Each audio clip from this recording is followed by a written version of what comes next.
what was the Tibetan experience like, the Tibetan visiting that monastery?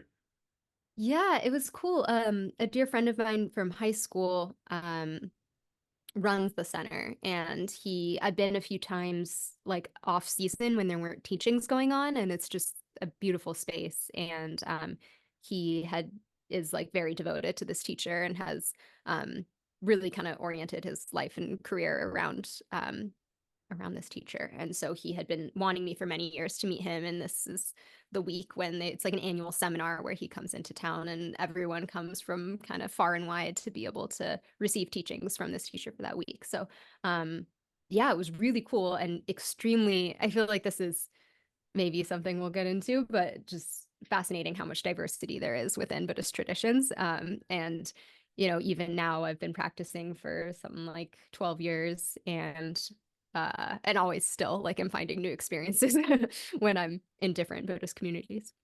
Yeah, and so that was a specific center that is the teachings of a Tibetan Buddhism uh, figure, and you have you have experience. Is it you like Yogacara you've experienced? You've kind of experimented with and the different traditions overall, or are you finding yourself gravitating more towards that Tibetan style?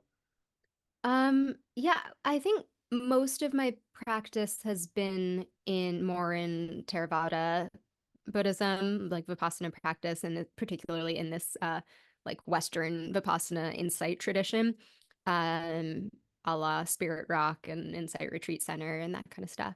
Um, so those are kind of my main sanghas, and have also spent some time in Zen community, like Soto Zen communities, like Green Gulch, and I have some dear friends who live at the Berkeley Zen Center, so I have on and off kind of dipped into programming there.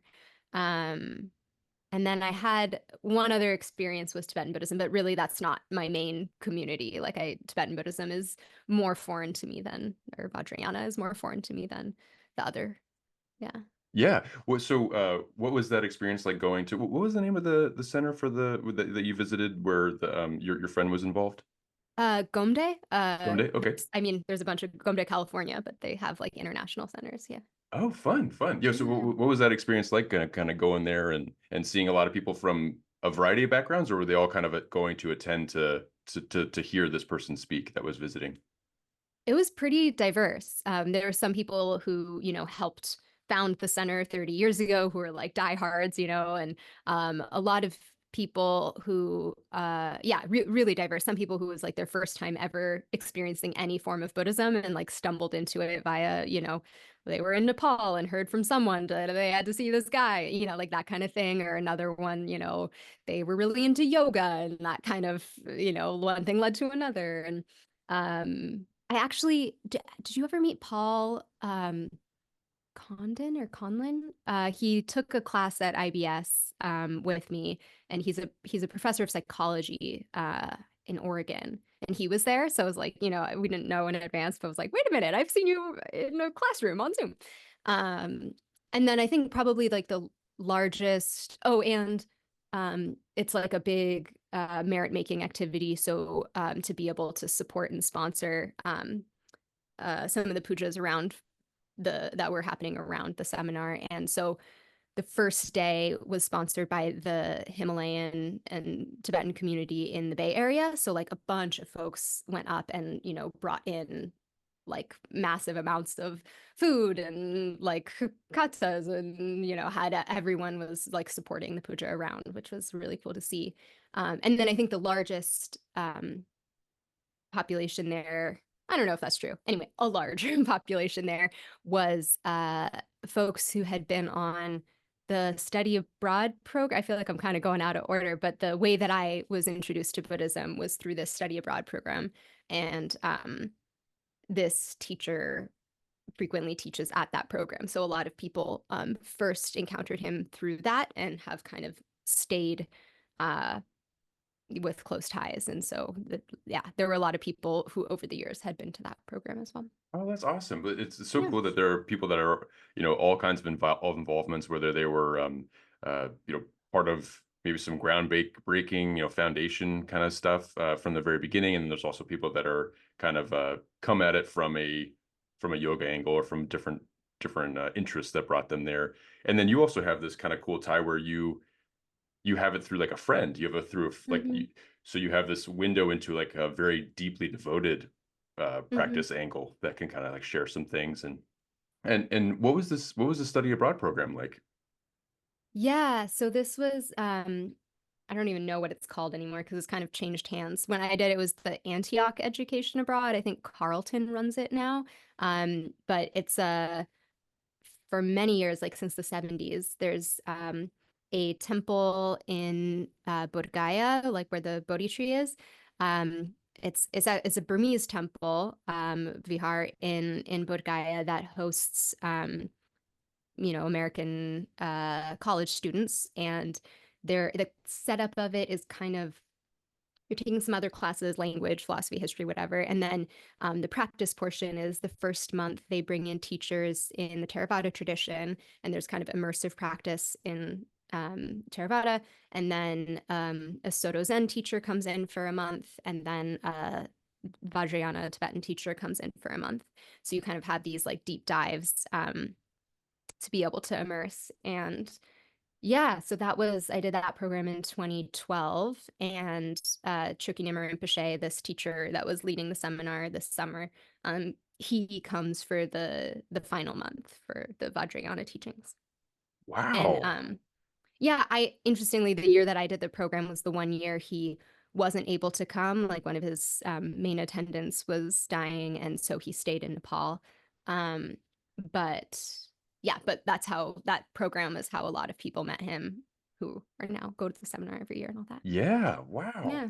What was that experience like? Just like kind of being there, being in Bodh Gaya, where I mean that's a pretty fundamental location, like Mm. for Buddhism, and I'd imagine a lot of people from all over, from a wide variety of traditions, come in to be there. And so, what was that experience like? Yeah. I I mean, I think for me at the time, it was beautiful, profound, overwhelming, like disorienting, and I don't think I had as much of an appreciation as I do now for like what it means to be at such a pilgrimage site.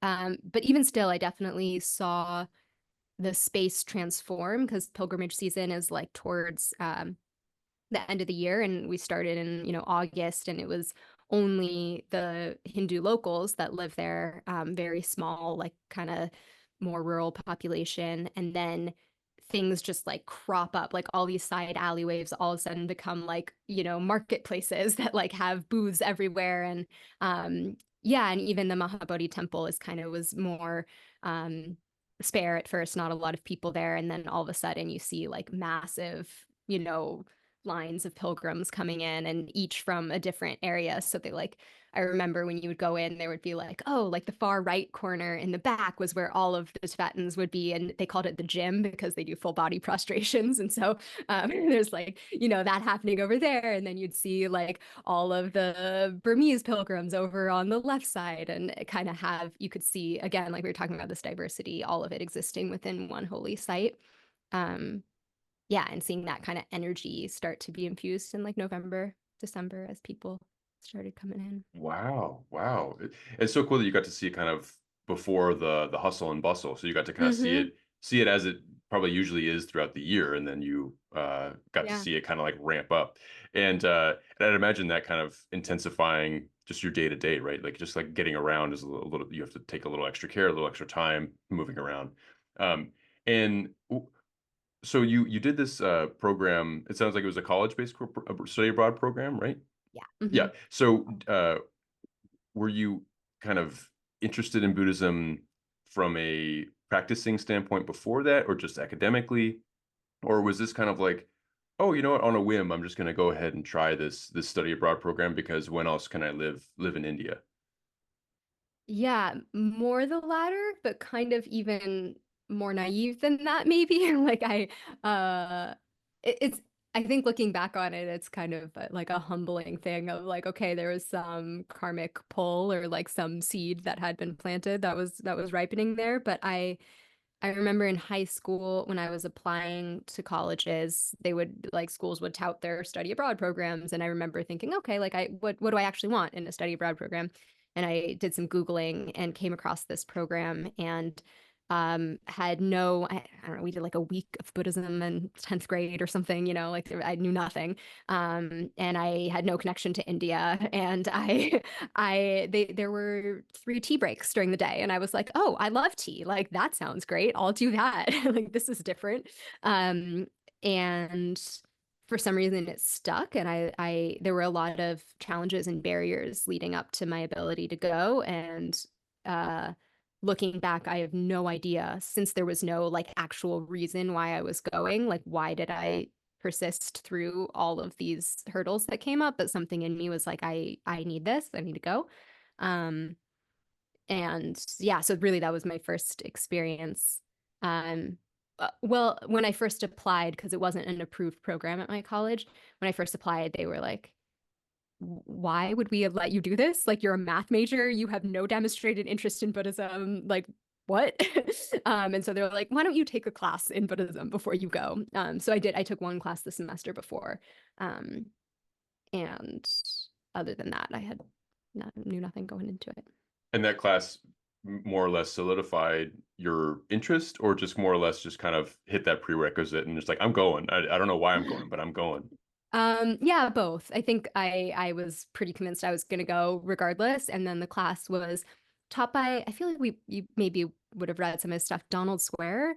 Mm. Um, he was a longtime Buddhist studies professor at Harvard and retired to the place that I went to college. And so he was this like, super academic but retired man who now was just into like wanting people to love the heart of like what he connected to in Buddhism. So we like spent a lot of time going to Tai Wat, like a local temple, and like talking to some of the like practitioners and monks there. And it was, like partially practice based. And so I think his having that be my first exposure was definitely helpful. Like it added to this sense that like maybe I'm not so off base in doing this. And I was really into philosophy. Like I minored in philosophy and had already been kind of thinking a lot on sort of enjoyed understanding different perspectives and worldviews and yeah, questioning a lot like what the meaning of life and reality is. And so I think kind of there was some kind of polar affinity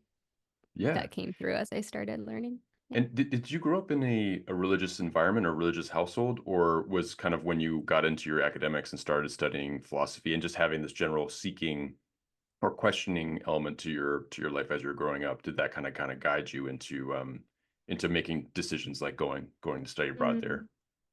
Yeah, I think it was more the seeking mindset that led me to it. I did grow up with a religious background, but not Buddhist.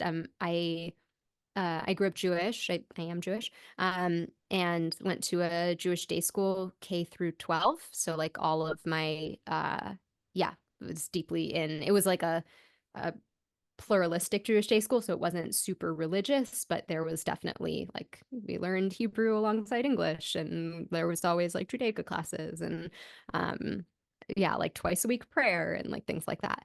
Um, yeah, and I kind of really, I don't know, I I don't say I like rejected it, but I definitely stepped away in a big way. Starting college, I kind of didn't really have any connection to my Judaism, and really didn't come back to it in a meaningful way until 2017. Um, but I think some of what that instilled in me growing up was like deep curiosity and questioning, like something that I've always valued about Judaism, especially how I was raised with it, is like a sense of questioning and almost like irreverent questioning. Like there's no, like you can completely feel like God did the wrong thing or like, be pissed off or like disagree. And that's, in baked into the tradition. And so I think there's a sense of being able to find my own way and question and um, dig deep. Yeah, so maybe that was something that kind of there's a lot of like crossover, I guess, Jubu's. It seems like maybe not a coincidence, but Yeah, that's That's really cool. Yeah, I grew up in a Catholic environment, and I went to Catholic school K through 12, and it was pretty light on the Catholicism. Yet it also kind of was big on always having a world religion course at some point, throughout the year or whatever it is.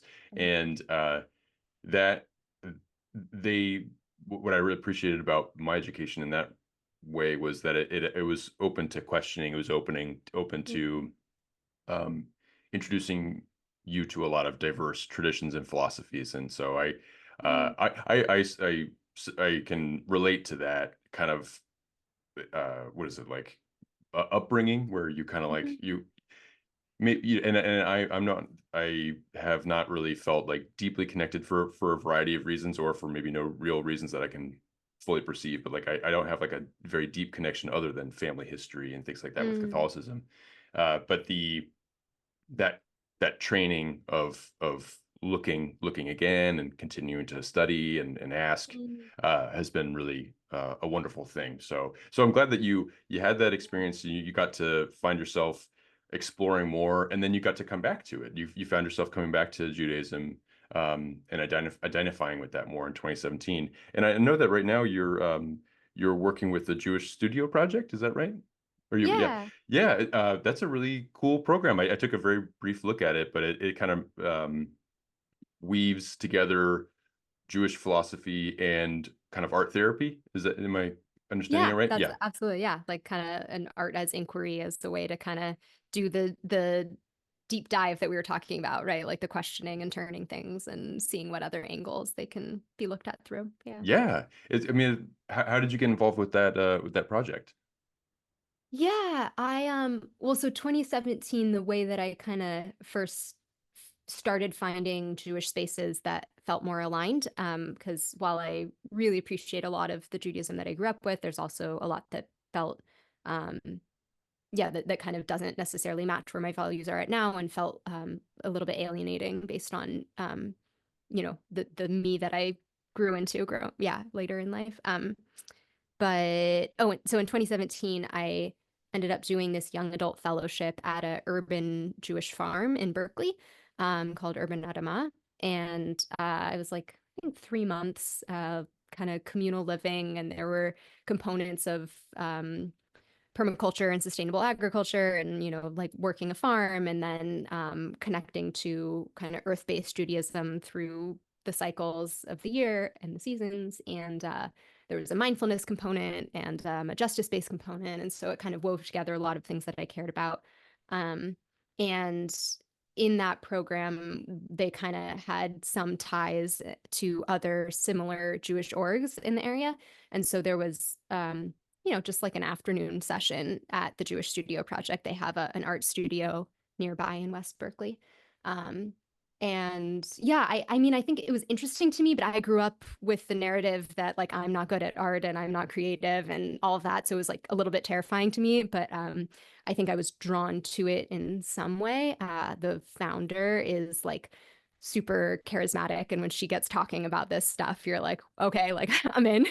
um, and then I moved close by, and the thing that first got me involved is they used to have something called creative commentary, where on Wednesday mornings a group would come together and um, do something similar to the process, the Jewish studio process, but with writing. So we would like read a text, discuss it, like unearth questions, and then turn to a writing practice, like a creative writing practice. And that's something I've always connected to, is writing, even when like visual art and making has felt like something that I haven't always had access to.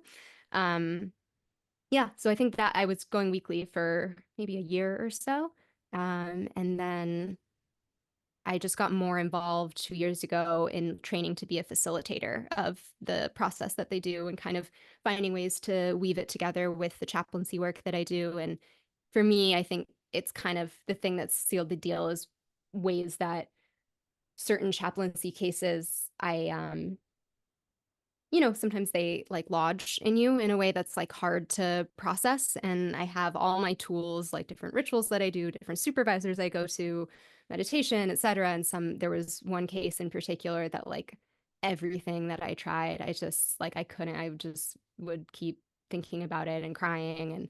didn't know how to work through it. And then I brought it to art making, like on this multi-day Jewish studio process retreat, and it just completely transformed and unlocked it for me. And I was like, okay, maybe there's something here. I don't have to be an artist, but I can like use my creativity to process things. So yeah. Yeah. Oh gosh. Well, I'm so happy to hear that you got involved with that project, considering that, there's some trepidation, there's some kind of in your own wayness about, whether or not I'm an artist. Am I creative enough? Can I do this? I can't draw a straight line. Like, what am I doing?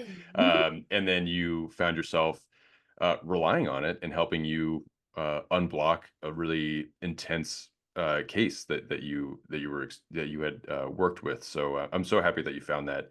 And what a great initiative. What a great thing that you're a part of, and also help acting as a facilitator, right? So you're kind of helping instruct. Is that kind of what you're up to there? Yeah, yeah, they kind of have the participant facilitator model, so like kind of walking people through the arc of it, and kind of bringing texts forward to use as launching points, but doing the process alongside people, kind of being able to step into that space, but also create an area where people can do it too. Oh, Yeah. that's awesome. That's so cool.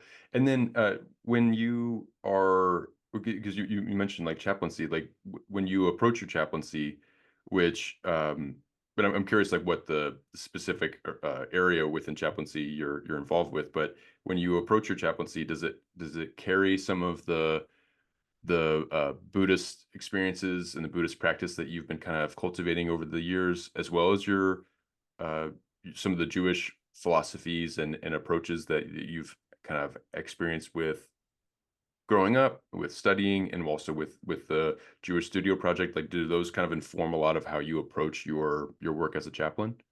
Hmm. Yeah, I think they all do. Like everything that influences me is like definitely there in my chaplaincy. I would say like yeah, I would say Buddhism influences my chaplaincy much more, at least on a conscious level, than my Judaism does. And I'm in the process now of kind of working towards board certification. And in the board certification process, you have to be endorsed by ordaining body. They're moving past needing it to be a religious organization, but whether it's a humanist organization or whatever else. And I was kind of debating between doing endorsement through a Jewish community or through a Buddhist community, and I ended up landing on working with it'll be through Spirit Rock will be my endorsing body, because I think that it just made more sense in terms of day to day. The tools that I use, the things that I lean on are very much part of my Buddhist practice. I think that's a lot of the foundation of how I do my work as a chaplain. Wow, wow. Well, that's gotta feel, I'm sure that there's some moments of like, debating and consideration and things like that. And I'm like glad that you have landed on something, and like that you are going to pursue that. And how exciting that you're going to be getting board certified. I'm not totally in the know of like what all of that means, but it sounds official and sounds serious and cool, and so that's great. And then before I kind of ask about your experiences at Spirit Rock and how you kind of found yourself developing the sanghas that you're a part of these days. I was wondering, you were mentioning like when you do chaplain work, sometimes when you are dealing with a difficult case, that you have some rituals or you have some personal kind of care, mindfulness care maybe that you use on yourself. What, what are some of those techniques? I'm just kind of curious if it has like if it's breath work or if it's visualizations or things like that. I'm just kind of curious, but generally Mm. what it's like. Yeah, yeah. I have things on several different levels. I think on like a while I'm doing the work within my time as like at the hospital the same day, I have the practice of um trying whenever possible to like chart right at like kind of have an arc that closes the visit as much as possible and giving myself some time and spaciousness to do that. And I recently, just maybe a year ago or maybe 2 years ago, started carrying a notebook with me. And so I I chart the way that I need to, like what is the essence of the visit that the interdisciplinary team would need to know. But I also have this notebook that's like the essence of the visit that like I get to carry with me, like what are the things that I do want to hold on to, and then I can like by having them written down, I can let go of the rest and kind of release it. And those are these almost poetic fragments that I know I can look back on and, you know, lean on in other ways and um, feel like I have something that I am able to learn from the person or carry with me or I don't know, something like that that gets distilled in and try to do that in real time to be able to let go. The other thing is creating inefficiencies in my day, not in like big ways that would be problematic at work, but just I have a rule that I slow for sunshine. So if I'm walking in a hallway and there's a beam of sunlight coming into a window, I am required by my own rule to slow down and at least like walk at a slower pace. And if I have the time to like stop for a moment and do like some standing meditation. Um, and yeah, and I think just kind of having an aware, I think it's easy sometimes, especially on busy days. I'm doing on-call work now, so I'm usually going from like emergency to emergency to be able to have moments of slowing. Um, and then I, well, okay, so here's the ritual that I started in my training. I don't do it anymore, but I think I still use the mindset and kind of think about it, even though I don't have the physical. Um, but at my altar, I was living in a different apartment when I was in my chaplaincy training, the residency program. And I had an altar, and on my altar, I had like three main areas, one that represented each of the triple gems. So I had like a Buddha statue and then kind of something that represented Sangha to me and one that represented Dharma to me. And I had a bowl full of grains on the side. And when I would come home from work, I would sit down to do some meditation practice. But first, I would take a grain. And for each patient that was still kind of with me in my mind and heart, I would place it in one of the three areas of my altar to see like, okay, is this person going to be with me as a teacher, as the form of teachings themselves, like what I learned from actually being with them was Dharma, or am I going to carry them with me as my Sangha? And so something in that of having like a physical way to place them in something that I know is going to be a part of me. But by the end of the year, there are these piles of grains, and in some ways you can't distinguish, and yet like each one has a flavor or uniqueness that went into it, and there was something about that that was helpful. And I think my little writing notebook that I have now, it it has a similar effect for me of the way that I synthesize them sometimes comes through as Dharma or as Sangha or as a Buddha. Yeah. Wow. Wow. What a powerful practice. And that's something that was there a model that you were kind of following to build that practice, or did you kind of just sit down and try to think of a way that you could hold these and then also kind of let go of some of these cases that you were working with? Yeah, I didn't I mean the training program like really encourages finding your own ways to process and not to like hold on. Um but there was no model for like that exact ritual. I don't exactly know how I came up with it. We had I think they were wheat berry grains and we like tried cooking them and they're like really you have to cook them forever and they don't even taste that good. Like they're still so I that was where it came from was these like wheat berry grains that were clearly not going to get eaten. Yeah. And yeah, and then I don't know how it came to me, but once I started doing it, it felt right. Yeah. Well, I mean, not to dive too deep into possible symbolism, but like that wheatberry thing, it being hard to process, it being hard to cook, these are these things that you Yeah. need help processing. So, so Uh-huh. there you Oh go. my gosh.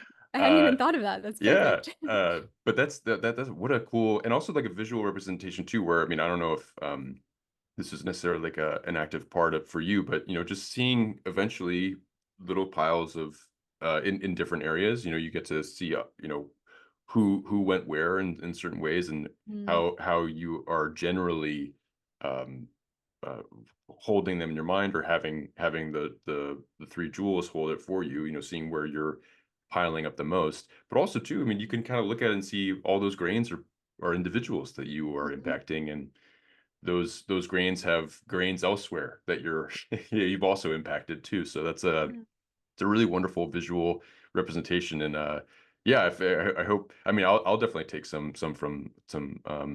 meaning from that, and also some inspiration from that. It's a really really great practice.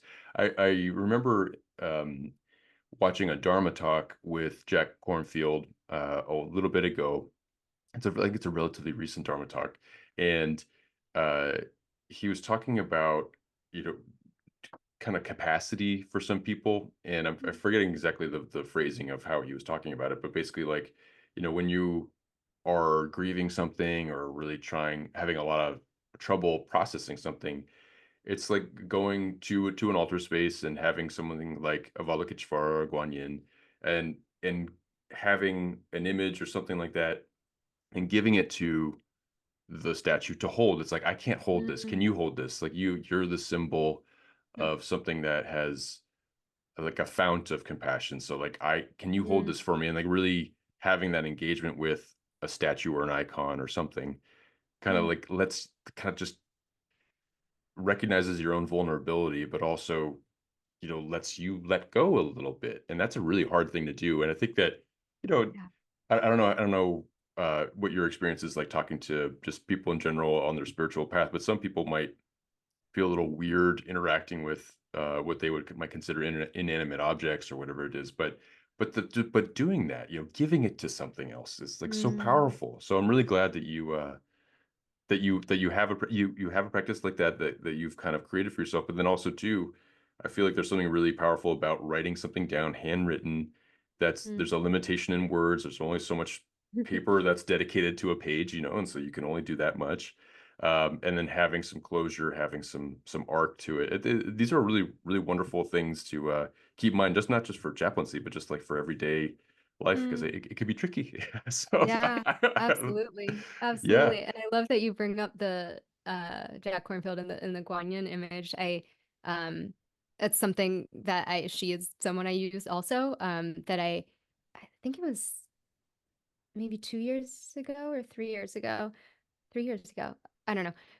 A few years ago, I was on a metta retreat at Spirit Rock. They have like an annual 10-day metta retreat.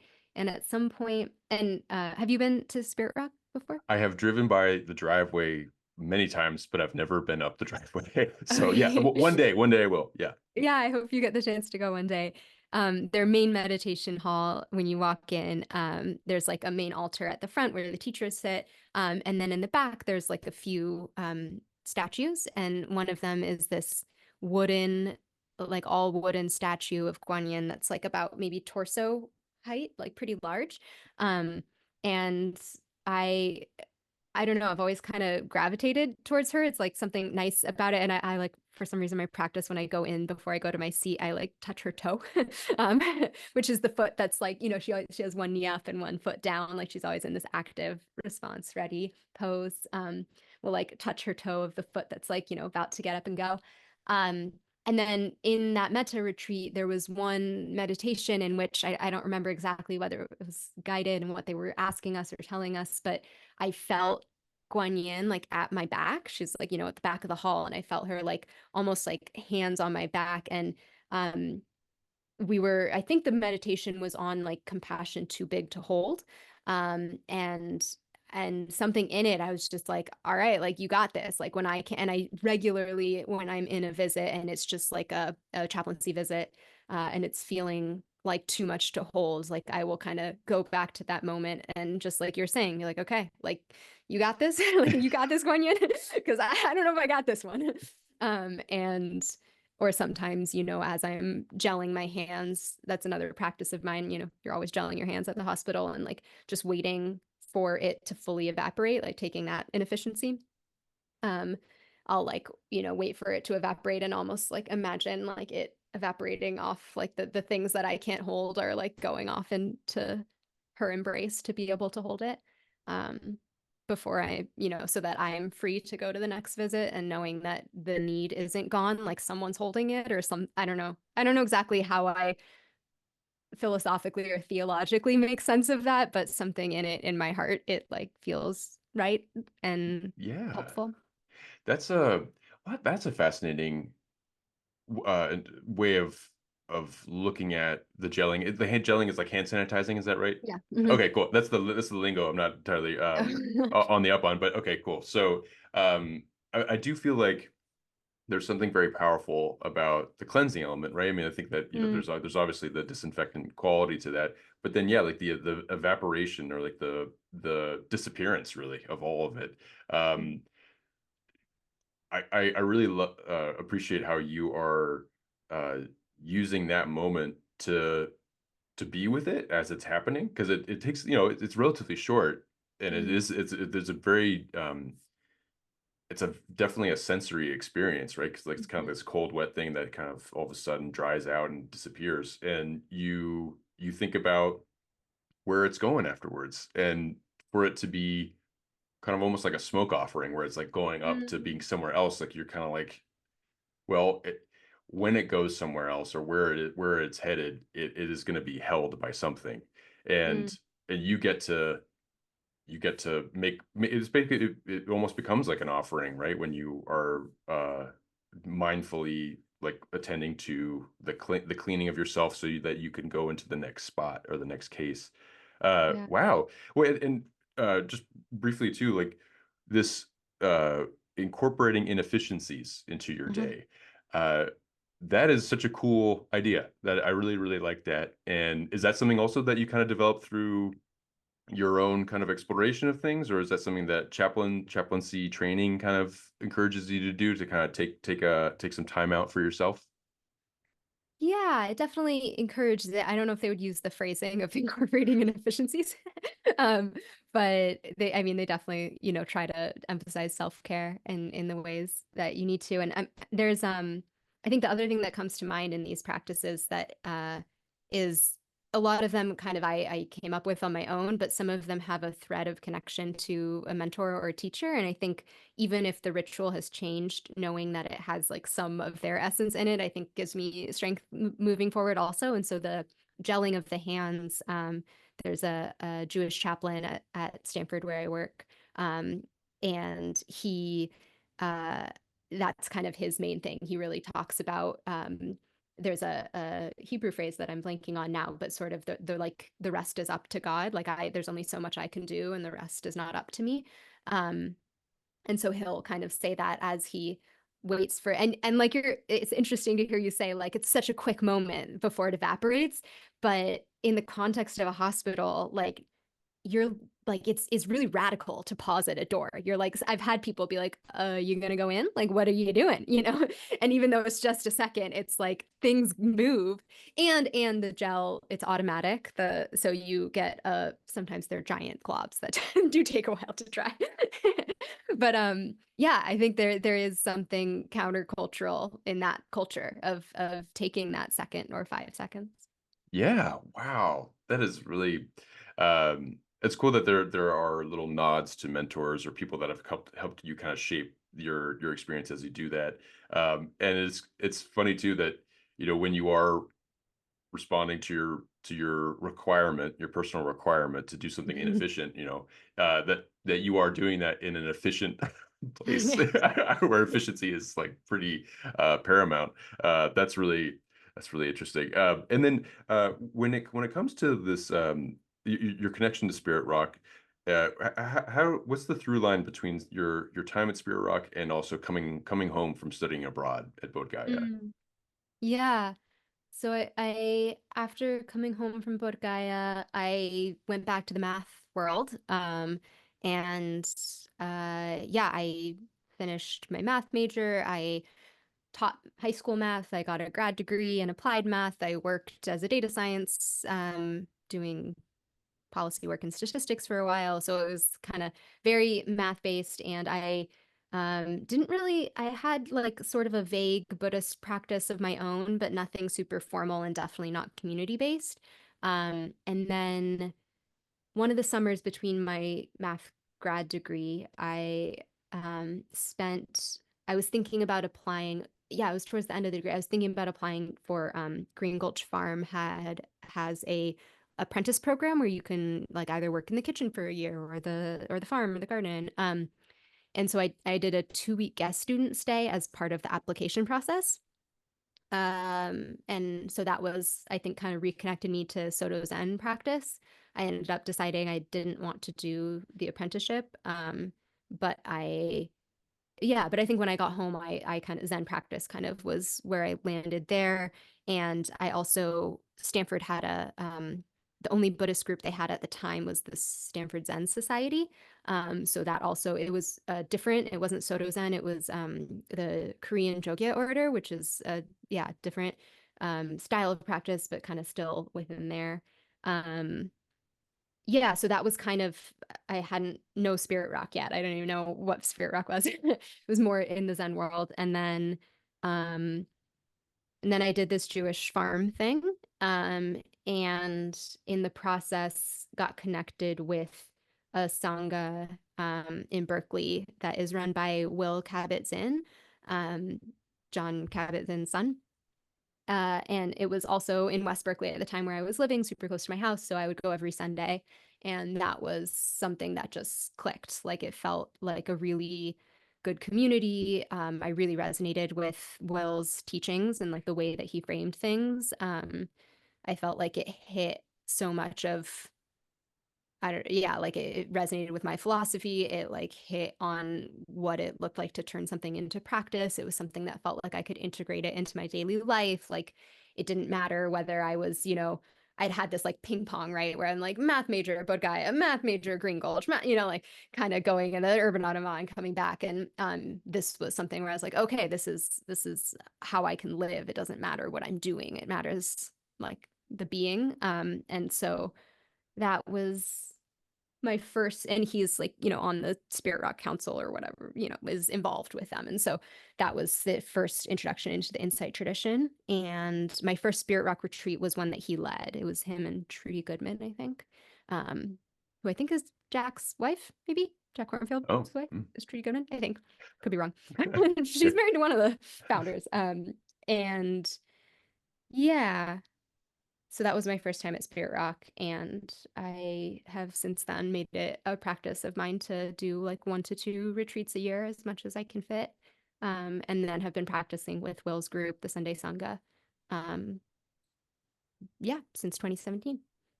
Wow. And is there a name for that for Will's Sangha? Is there like a umbrella um like I guess title for that, or is it more is it more of a casual kind of get together? The official name is the Sunday Sangha. Oh, okay, great, good. Sundaysangha.net. Okay, there you go. Okay. Yeah. Um, yeah. So that's our official group.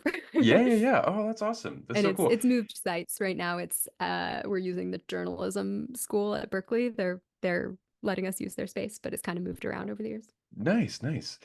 Also, I didn't realize that John Kabat-Zinn had a son, or that there's more of like a family connection there, and that there's somebody in this family that's also kind of like exploring this Hmm. mindfulness and insight. That's really interesting to know, and it's great that you have um, something that is more local, with the Sunday Sangha, and then you have something that's more of like a retreat center connection that you can kind of go to and be somewhere else and do that.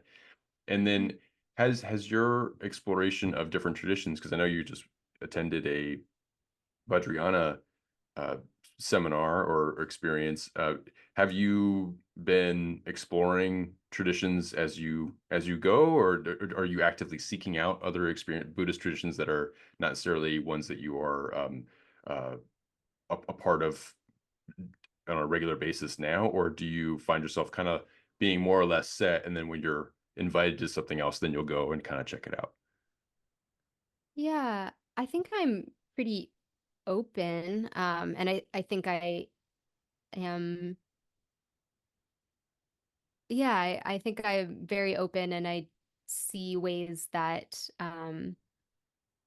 different traditions can, even if I'm not like going all in and becoming a practitioner in a different tradition, having enough of a toe in to understand what practice looks like from their perspective can help add and enhance my own practice, even if it's not fully in that tradition. So I think I'm always kind of definitely always open to accepting any invitation, and yeah, and oriented towards that. Maybe not like actively seeking it out, but yeah, open and oriented towards it. And I think another thing that's was interesting to me that I kind of look back on and am confused by why the Bodh Gaya program like completely leaves out Jodo Shinshu, like which after some of our IBS education maybe is not surprising based on like what what things have looked like in the US and like Western adoption of Buddhism and what has been accepted and attempted to be uh, removed or distilled out or considered to be to X. And yeah, so coming to IBS was my first exposure to Jodo Shinshu Buddhism, and that's been really cool. And it isn't, I wouldn't say that it's my practice, but being able to get to know classmates who have grew up in the tradition or deep into ministerial process, and professors and coursework, I think has been really helpful.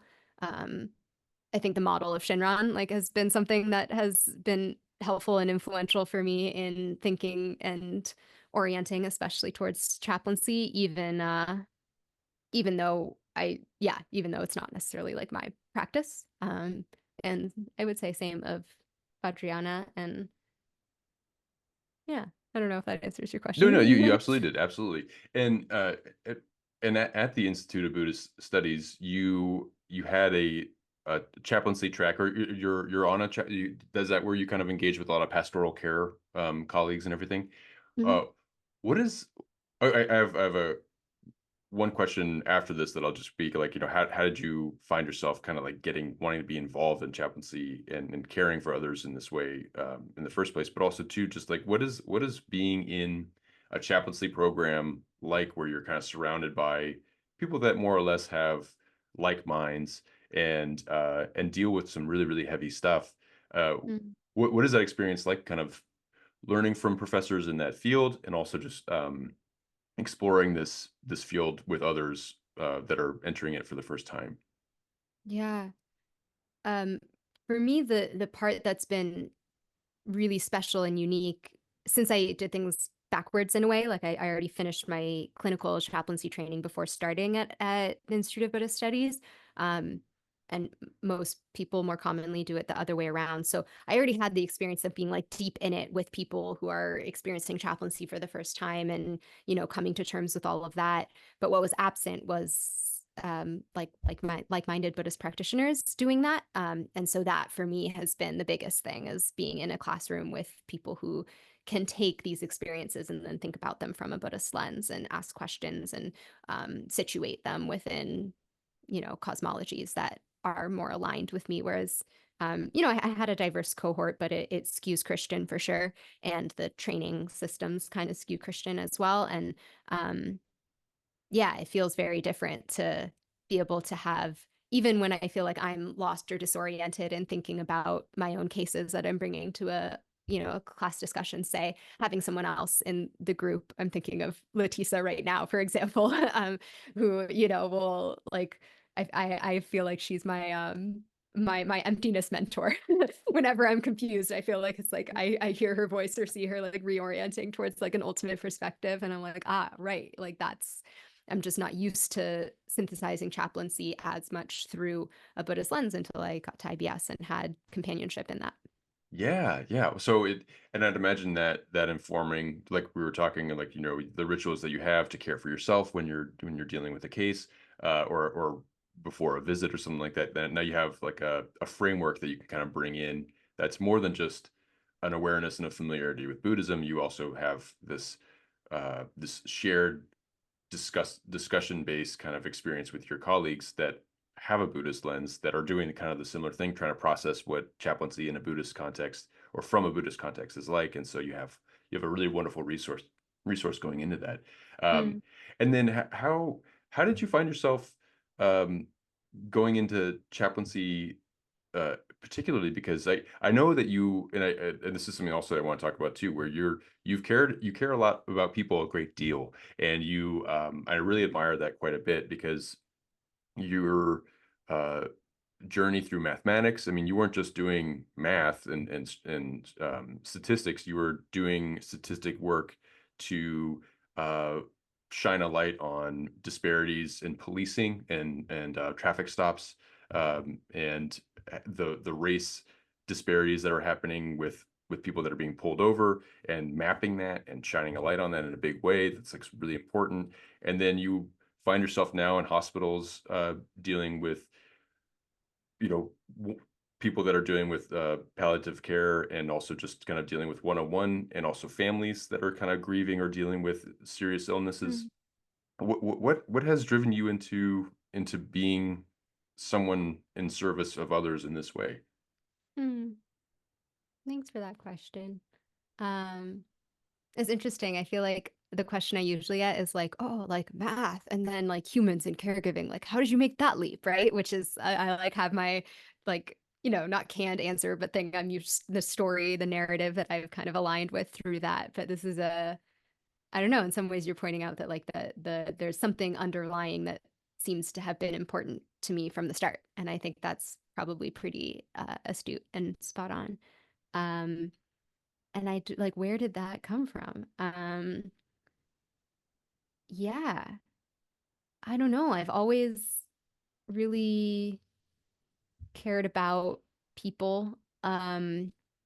I've cared a lot. I think one thing that comes to mind is I've always really wanted to understand people's stories. And I think that's kind of a common thread between, right, because there's a lot of different helping professions, but I think the two that you brought up of my work at the policy lab and computational policy lab, and then now in chaplaincy, are both kind of oriented towards a greater understanding of the story or shape that takes form that leads to people's experiences of suffering and resilience.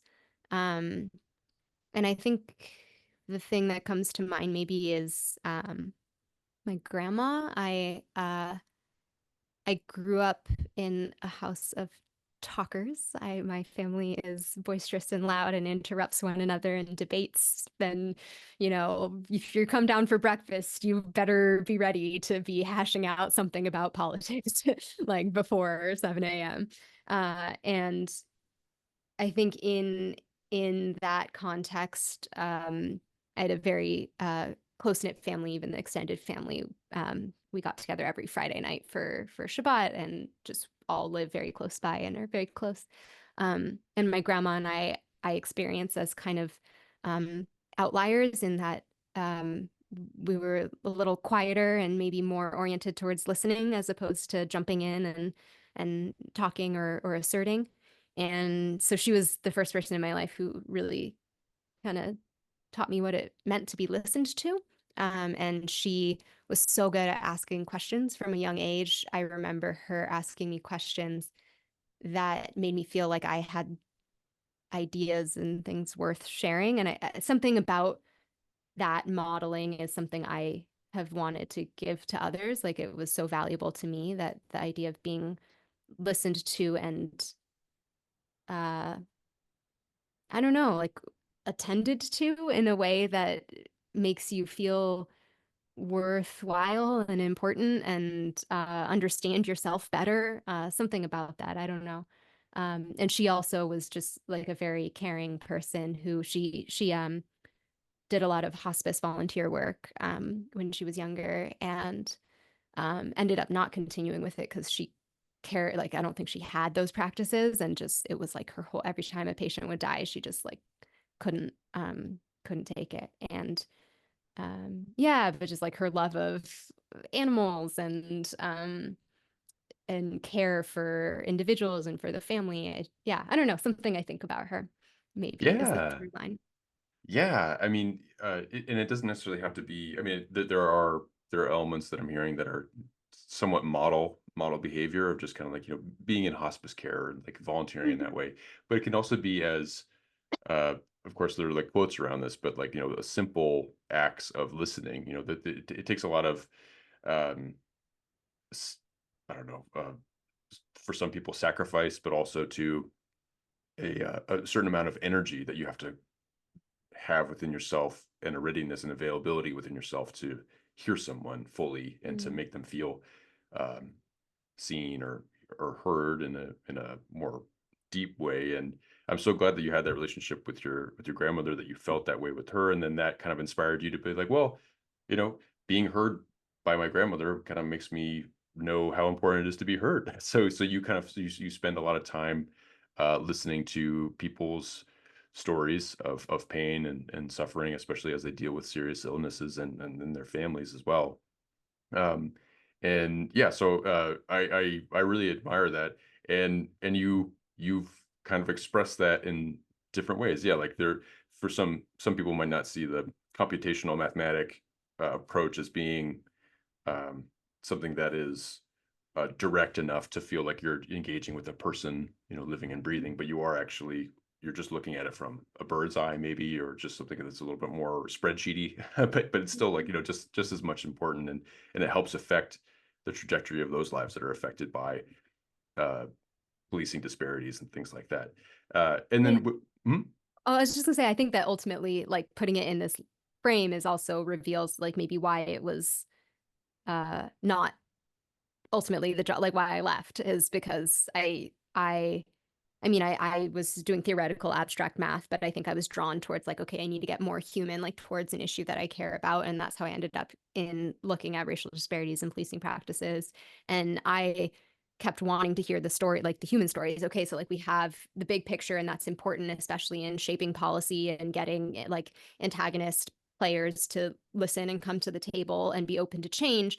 And like there's humans behind that. And so I think there was some yeah, a little bit of a pushback towards my end of the time at the lab in terms of what I cared about and was trying to orient towards, and like the importance that I felt in hearing and elevating voices of system impacted people versus sort of the trajectory that the lab felt they needed to go in order to yeah, what their view of pathway to change looked like. And so it's interesting thing, like the thing that drew me there is probably also maybe the same thing that ultimately made me feel like it wasn't satisfying in the ways that I needed.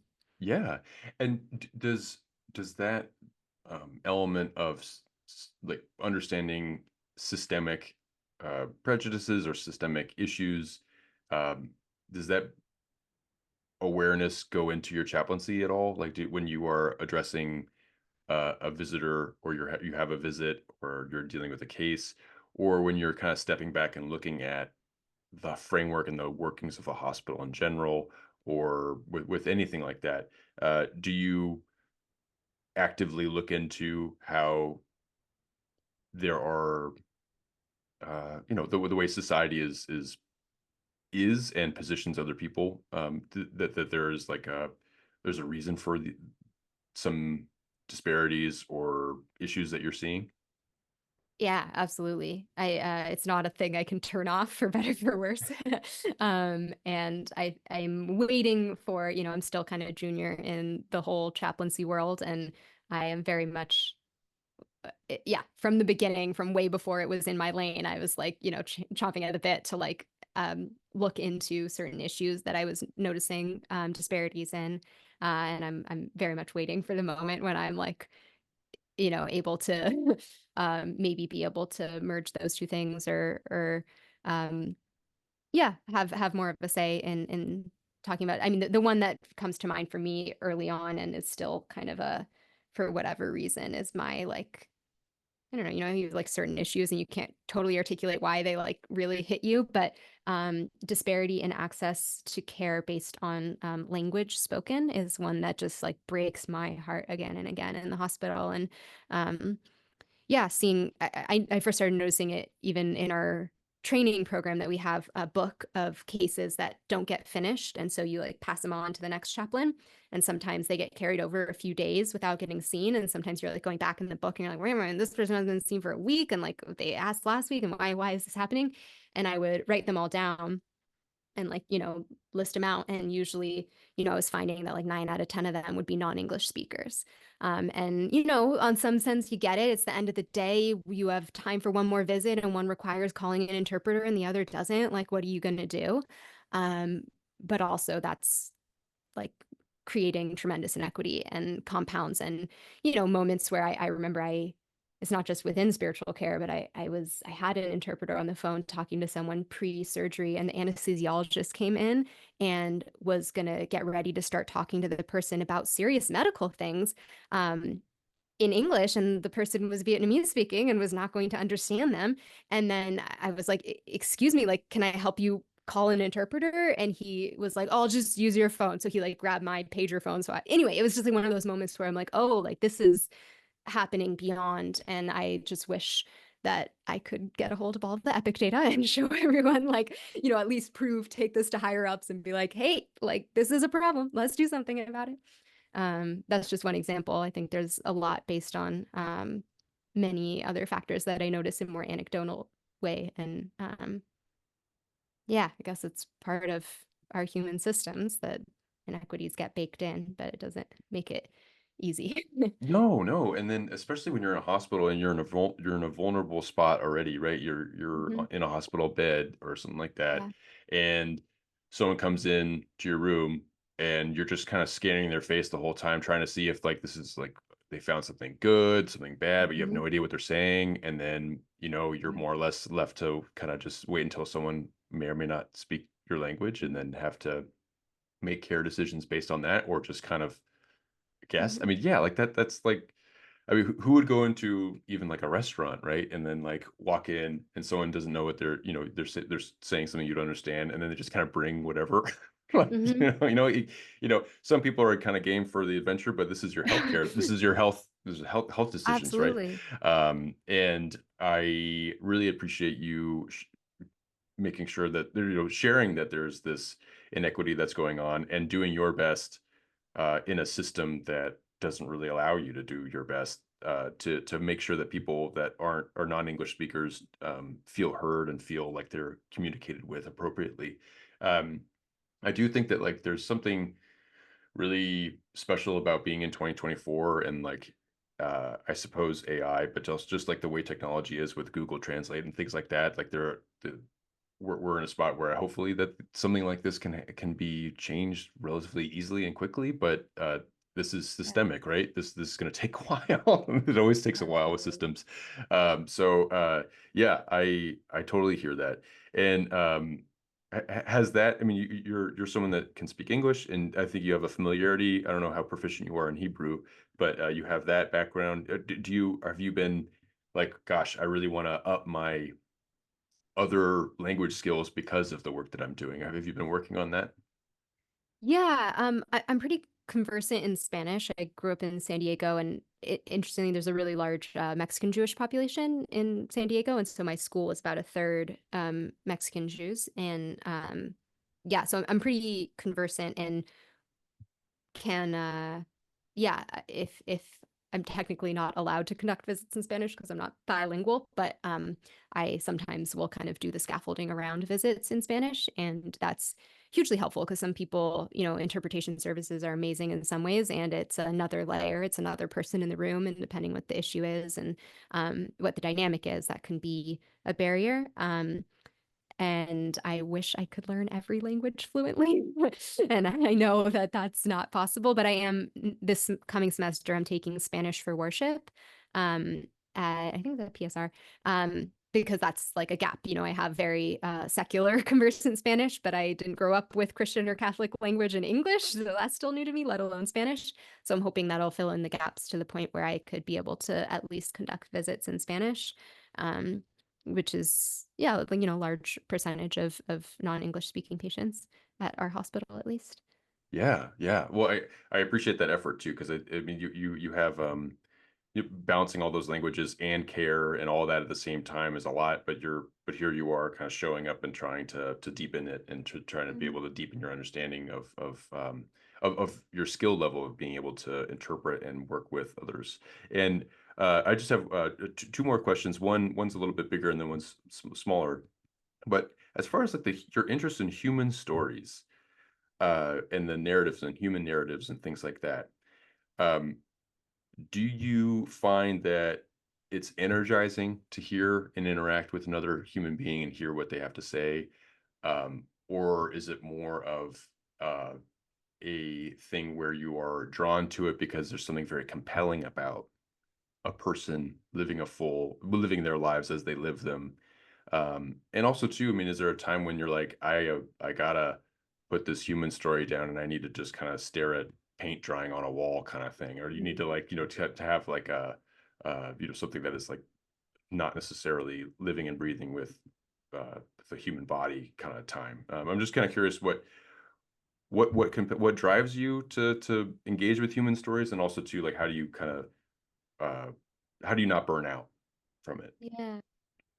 Yeah, well, I guess um towards the second question is uh like nature, as you were emphasizing the human, I'm like, I did say that, didn't I?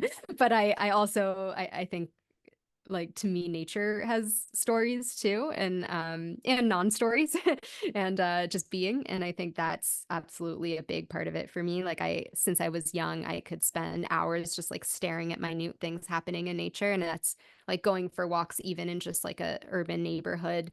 I find myself like so filled with wonder and captivated by, just flowers as they change through the seasons, or, we have deer and stuff over in my neighborhood, and whatever it is, yeah, even just like patterns of squirrels and like finding their stories and their lives is fascinating and beautiful to me. And seeing also like the way that brutality and beauty are so intertwined in nature, and watching a spider devour a bee carcass, like all of that is beautiful and like horrific if you think about it from different perspectives. Um, so that, I think, feels not separate from my experience of human stories, maybe. I think I relate to them in very similar ways, in that sometimes it's like finding the details that are beautiful and wonderful. Sometimes it's, yeah, being able to kind of feel like I am drinking in more fullness, or like more of reality as it is, in all of its highs and lows. And yeah, and I think that is energizing to me. It also just feels like true and important, and um, I learn something about myself and about them. And I think also the way in chaplaincy in particular, like I'm there to hold suffering alongside them, and depending on the visit and where they're at in their journey, but also like see the resilience in them, and not necessarily, sometimes not even say it out loud. It's not, if they're in a place where the depths and darkness is where they need to be and be seen in that. Um, but it's one of my own practices to notice what about them is strong, and what about them is beautiful, and what about them is like working through this. And I think by being able to hold both, in myself or sometimes out loud, um, is a really interesting practice that makes it feel sustainable. Like, rarely is there a visit where I come out of it being like, well, there is just zero redemption. Like 100% of life is awful. Like there's always something that I can find in it, at least for myself, that, um, whether it's just how it moves or influences me, or a relationship between a patient and caregiver, or, something. Um, and in terms of sustainability, um, yeah, I think, meditation is some form of like separating from narrative, that I think is useful and helpful. Um, and yeah, I think also like exercise maybe is another thing that can feel like it works. And I mean, the Jewish studio process, like art making, is something that is like subconscious. It's like working at a different level. And that process has they call it like witness writing, where you kind of maybe add poetic narrative on top of your work afterwards, but in the moment you're not trying to do anything cognitive. Yeah. That's Oh wow, that's really great. And I like that it there's this element of art that, you are coming from a computational pure mathematics background, and then you are finding, you're kind of getting over this mental hurdle of, can I do art? And now you're finding it being something that is like is meaningful for you.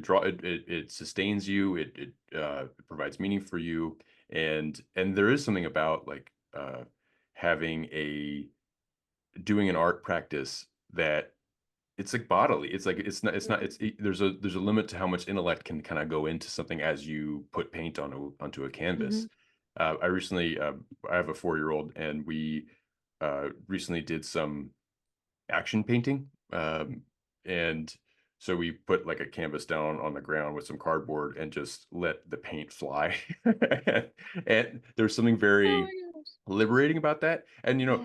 for a kid to have the freedom to splash paint around is, I think, joyful and fun. But then also too, as the facilitator of this thing, I had a lot of fun too. And there's something about like the Mm. freedom of letting the paint land where it lands. Do I have a hand in it? Yeah, but there's also this kind of like freedom and joy and letting go that happens too. So I'm really glad that art therapy and art in general has been kind of a part of your sustainability. And then I just had one quicker question is just like, do you have anything that you'd want to promote, or is there like a foundation or a cause or a book that you'd want to have people take a look at? And also too is if you would like to share if there's any advice that you'd give to anybody um, at any point along their path, like that would help guide them, and things that you'd want to have heard while you were coming through it. Mm. Ooh, those are great questions. Quick. I don't know about quick. So many causes that I care about. I'm trying to think what. Well, a book that just came out. I actually have it right here. Um, Adina Allen, the founder of one of the co-founders of the Drew Studio Project, she just released a book Oh. called The Place of All Possibility. Um, that is, yeah, on cultivating creativity through, um, yeah, ancient Jewish wisdom, but a lot of it for me, I don't know, the first studio process that I led, one of my friends was like, JSP, this should be called BSP. It seems really Buddhist. And I'm like, well, I think that's because I'm the one facilitating. But yeah, so that's one book that I would, I guess, recommend that just came out. Um, and advice, I think one thing that I wish I had leaned into more, um, I think I did lean into a bit, but I wish I leaned into more, is like the power of mentors and teachers along the path. I think that for me, as someone who did a lot of dabbling and seeking, it sometimes felt uh, like it would be misplaced to kind of lean into someone as a teacher if I was just there to like pick a nugget of gold and move on to the next thing, and that would be almost, disrespectful, and it would be too committing to lean into a teacher. But as I've, I don't know, gotten older and farther along the path, I feel like there's something really profoundly powerful about um, being able to have the humility and trust and interconnectivity to know that, yeah, and that mentors can come in all sorts of forms and don't need to be highfalutin teachers. They can be peers, they can be Yeah. friends, they can yeah, be the kind of people that yeah, guide us.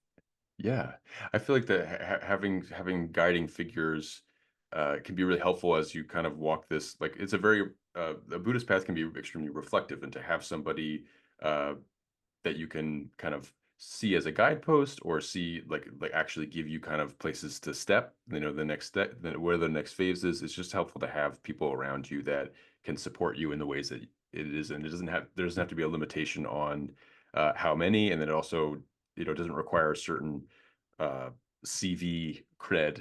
It doesn't have to Mm. have like an intense background necessarily. Well, Amy, thank you so much for joining me today. I really appreciate you taking the time. It's just a wonderful story, and I wish you the best as you kind of approach the board certification. That sounds like, I mean, I know that sounds like a process. And I wish you the best as you kind of approach it. And I'm just really excited for all your developments, and hope to check in soon. Yeah, thank you so much, Vincent. This was really wonderful. I appreciate you doing this, and I look forward to hearing all the different conversations that you've been having with people and what emerges.